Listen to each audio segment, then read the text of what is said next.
Okay, this is Drake Melancon's video submission for Chem 1201 with John Hopkins. And so here's the question. A 75 milliliter solution of hydrochloric acid with an unknown concentration is titrated to the equivalence point with 27.3 milliliters of a 0.157 molarity calcium hydroxide. What was the concentration of hydrochloric acid in the original solution? So the first step is just a description of the equation. Description of the question, I mean. Equivalence point is the point where enough moles of calcium hydroxide have been added to completely react with all of the hydrochloric acid. So basically, if you look at the picture right here, it's basically where all of the moles of calcium hydroxide can be completely used up with the moles of hydrochloric acid. So they will just completely react with each other. That's basically what it's asking. And step 3 is what are the general overview. First off, we need to kind of go to the balanced chemical equation. We have hydrochloric acid and calcium hydroxide.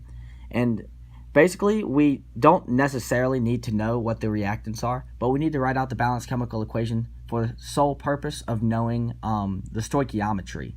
And as we know, we originally have hydrogen, which is positive, and we take the negative from the other side to match it up with hydrogen, so that'd be hydroxide, which is a negative. So positive and a negative is a neutral charge, so they both have, well, actually, with this one, hydrogen is a plus, hydrogen is another plus, but the O is a 2 minus, so that's why this is a single minus. So you have 2 plus and then a 2 minus for the one oxygen, so you have a neutral hydrogen, water, I don't know why I said whatever.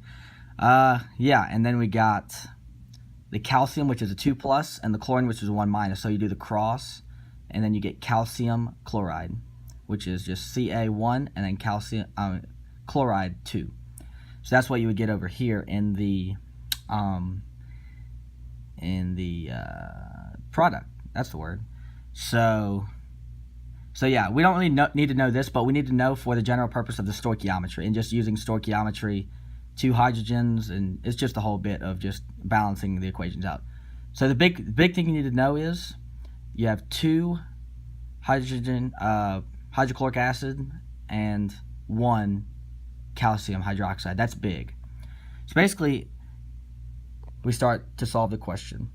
We know the because we have the volume and the concentration of calcium hydroxide, we can calculate the moles using the moles equals molarity times volume. So we go to here. We have the molarity of calcium hydroxide times the volume of calcium hydroxide. To get 0.042861 moles of calcium hydroxide. So now we have the moles, and the moles is key because that is the key conversion factor to where we can get to the moles of hydrochloric acid. So using what we know, we have 0.042861 moles of calcium hydroxide, and this is where the stoichiometry comes in big. So we know that for every, there are 2 moles of hydrochloric acid and 1 mole of calcium hydroxide. And we know that by this equation, 2 hydrochloric acid for 1 calcium hydroxide. So that's why it's a 2 over 1. And you can double check by just checking the units. This crosses out because it's calcium hydroxide on the top, and I would cancel out with the calcium hydroxide on the bottom. So then you're left with times 2, and then that becomes moles of hydrochloric acid, which is just 2 times this amount, which would be 0.00085722. And then, so from there, we know that, and the whole point, we're trying to find the concentration of calcium hydroxide. And so to find that, all concentration is moles over volume. Well, in the original question, we were given that hydrochloric acid was 75 milliliters, which is 0.075 liters. So if we have the moles now of hydrochloric acid, and we have the volume of hydrochloric acid, we can just use this equation right here right here, molarity equals moles over volume. So we plug that in right here, 0.0085722 moles of hydrochloric acid, which is right here, and we divide it by the volume, which is 0.075 liters of hydrochloric acid, and that will equal what our answer is, which is 0.114296 molarity of hydrochloric acid. And if we're doing sig figs, since the original equation only the least amount of sig figs is 75 milliliters, that's 2 sig figs. So if we were rounding, we would just do 0.11 molarity. But this is the most accurate answer that we can get for the molarity of hydrochloric acid. And on the back here, we have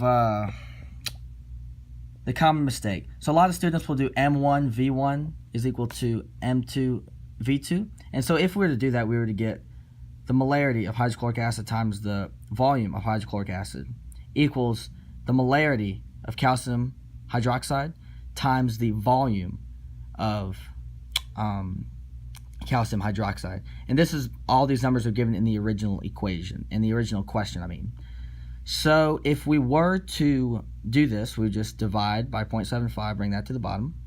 And so you just do that simple math, and then you would get this answer, which is 0.057148 molarity.